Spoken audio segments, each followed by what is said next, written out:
অন্তর্বর্তী সরকার দায়িত্ব নেওয়ার পর থেকেই বাংলাদেশ ও পাকিস্তানের মধ্যে ব্যবসায়িক সম্পর্ক আগের থেকে অনেক জোরালো হয়েছে। এমন প্রেক্ষিতে দেশটির সঙ্গে ব্যবসা আরও বাড়াতে চায় Bangladesh.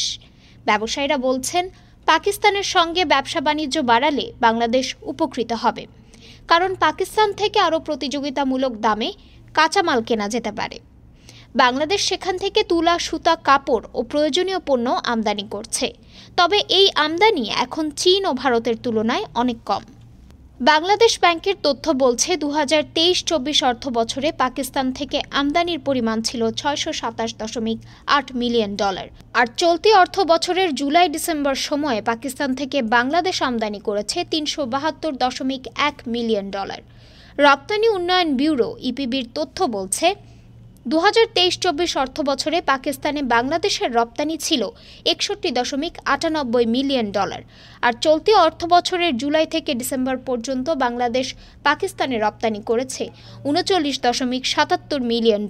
Research and policy integration for ডেভেলপমেন্টের চেয়ারম্যান ডক্টর মোহাম্মদ আব্দুর রাজ্জাক বলেন, বাংলাদেশে পণ্য সরবরাহকারী দেশগুলোর মধ্যে প্রতিযোগিতা বেড়ে যাওয়ায় পাকিস্তান এখন গুরুত্বপূর্ণ অংশীদার হতে পারে। দেশের ভবিষ্যৎ অর্থনৈতিক প্রবৃদ্ধির জন্য খাদ্য ও জ্বালানি সহ প্রধান পণ্যগুলোর নির্ভরযোগ্য, প্রতিযোগিতামূলক ও নতুন নতুন উৎস দরকার।